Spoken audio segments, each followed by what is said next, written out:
Never put too much trust in friends. Learn how to use enemies.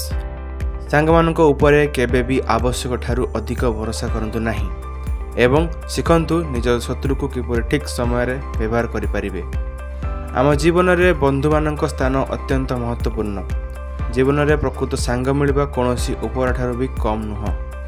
ଜୀବନରେ ତ ଅନେକ ସାଙ୍ଗ ଆସନ୍ତି, କିନ୍ତୁ ଏକ ବିଶ୍ୱସ୍ତ ଏବଂ ଭରସାଯୋଗ୍ୟ ସାଙ୍ଗ ମିଳିବା କଷ୍ଟକର ହୋଇଥାଏ।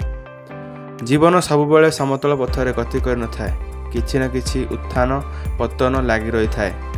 ଯିଏ ପ୍ରକୃତ ବନ୍ଧୁ ସେ ଆମ ବିପଦ ସମୟରେ ସବୁବେଳେ ସାହାଯ୍ୟ ପାଇଁ ହାତ ବଢ଼ାଇଥାଏ। ଅନ୍ୟପକ୍ଷରେ ସେହି ସାଙ୍ଗମାନଙ୍କ ଠାରୁ ଆମେ ସାବଧାନ ରହିବା ଯେଉଁମାନେ ସବୁବେଳେ ଆମ ଅସୁବିଧାର ଫାଇଦା ଉଠାଇବାକୁ ଚେଷ୍ଟା କରନ୍ତି ଏବଂ ଆମକୁ ଧୋକା ଦେଇଥାନ୍ତି।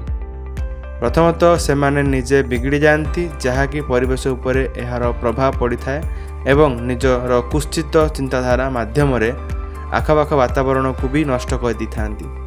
କିନ୍ତୁ ଆମେ ଯଦି କିଛି ନୀତି ନିୟମକୁ ଅନୁସରଣ କରିବା ତେବେ ଏହା ଆମକୁ ସଠିକ୍ ଉପାୟରେ ସ୍ଥିର କରିବାରେ ସାହାଯ୍ୟ କରିବ। ଉପାୟ ନମ୍ବର 1, ଜଣେ ପୁରୁଣା ଶତ୍ରୁକୁ କିଛି ସୁଯୋଗ ଦେଇ ଦେଖନ୍ତୁ। ସେ ଜଣକ ବନ୍ଧୁଙ୍କ ଅପେକ୍ଷା ଅଧିକ ବିଶ୍ୱସ୍ତ ହେବାର ସମ୍ଭାବନା ଥାଏ, କାରଣ ତାକୁ ଆପଣଙ୍କ ଆଗରେ ଅଧିକ କିଛି ପ୍ରମାଣ କରିବାକୁ ପଡ଼ିବ। ବାସ୍ତବରେ ଏଭଳି ବି ସମୟ ଆସିବ ଯେବେ ଶତ୍ରୁମାନେ ହିଁ ଆପଣଙ୍କୁ ଅଧିକ ପ୍ରାଧାନ୍ୟ ଦେବେ। ସେଥିପ୍ରତି ଚେଷ୍ଟା ଜାରି ରଖନ୍ତୁ। ଉପାୟ ନମ୍ବର 2, ସେତେବେଳେ ତୁମେ ତୁମର ସାଙ୍ଗମାନଙ୍କୁ ନିୟୋଜିତ କରିବାକୁ ଇଚ୍ଛା କରିବା ଉଚିତ ଯେତେବେଳେ ତୁମେ ସ୍ଥିର କରିବ ଯେ ସେ ସାଙ୍ଗଟି ସେହି କାମ କରିବା ପାଇଁ ଉପଯୁକ୍ତ ବ୍ୟକ୍ତି। ଉପାୟ ନମ୍ବର 3, ଦୁନିଆକୁ ବୁଝିବା କଷ୍ଟକର ହୋଇଥାଏ, କିନ୍ତୁ ପ୍ରକୃତ ସାଙ୍ଗମାନେ ହିଁ ଆମ ଜୀବନରେ ବଞ୍ଚିବାର ଉଦ୍ଦେଶ୍ୟକୁ ମନେ ପକାଇଥାନ୍ତି, ଯାହାଫଳରେ ଆମ ଜୀବନ ସରସ, ସୁନ୍ଦର ଏବଂ ମଜାଦାର ହୋଇଥାଏ। ତେଣୁ ବିଶ୍ୱାସୀ ଏବଂ ଭରସାଯୋଗ୍ୟ ସାଙ୍ଗକୁ କେବେ ହରାଇବାକୁ ଚେଷ୍ଟା କରନ୍ତୁ ନାହିଁ। ଆମେ ବି ଆମ ସାଙ୍ଗମାନଙ୍କ ପାଇଁ ସେହିଭଳି ବିଶ୍ୱସ୍ତ ହେବା ଦରକାର, ଯେମିତି ସେମାନେ ଭାବିବେ କି ଯଦି ମୋ ସାଙ୍ଗ ମୋ ପାଖରେ ଅଛି ତାହେଲେ ଅଜଣା ଲୋକ ଉପରେ ନିର୍ଭର କରିବା କ'ଣ ଦରକାର। ଉପାୟ ନମ୍ବର 4, ବେଳେବେଳେ ସମସ୍ୟାଟି ଏହା ହୁଏ ଯେ ଆପଣ ପ୍ରାୟତଃ ନିଜ ସାଙ୍ଗମାନଙ୍କୁ ଜାଣନ୍ତି ନାହିଁ ଯେପରି ଆପଣ କଳ୍ପନା କରନ୍ତି।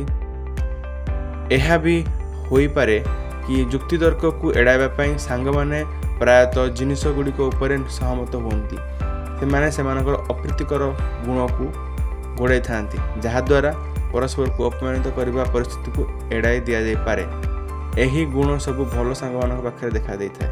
ଉପାୟ ନମ୍ବର 5, ଯେହେତୁ ସଚ୍ଚୋଟତା ବନ୍ଧୁତ୍ୱକୁ ମଜବୁତ କରେ, ଆପଣ ହୁଏତ ଜାଣିପାରିବେ ନାହିଁ ଯେ ଜଣେ ବନ୍ଧୁ ପ୍ରକୃତରେ କିପରି ଅନୁଭବ କରନ୍ତି ଯେତେ ପର୍ଯ୍ୟନ୍ତ ତୁମେ ତାଙ୍କୁ ଠିକ୍ ସେ ଜାଣିନ କିମ୍ବା କିଛି ଭଲ ସମୟ ଏକାଠି ବିତାଇନ। ଯଦି ଆପଣ ସ୍ଥିର କରିବେ କିଛି ସମୟ ଆପଣ ତାଙ୍କ ସହ ବିତାଇବା ପାଇଁ, ସେତେବେଳେ ତାଙ୍କ ଭଲ ସ୍ୱଭାବ ଏବଂ ଖରାପ ସ୍ୱଭାବ ବିଷୟରେ ହିଁ ଜାଣିପାରିବେ।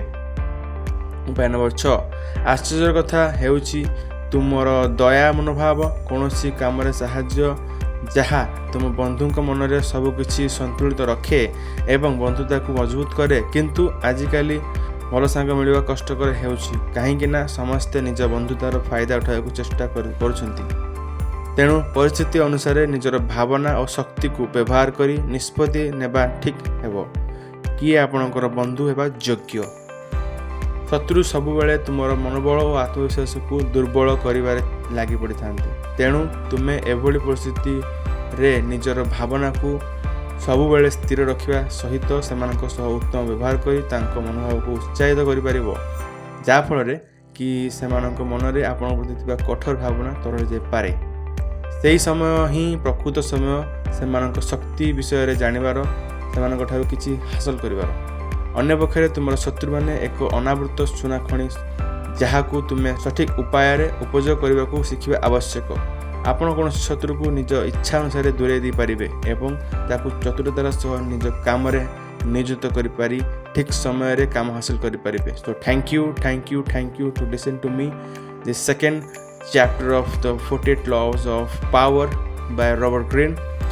So thank you. Signing off.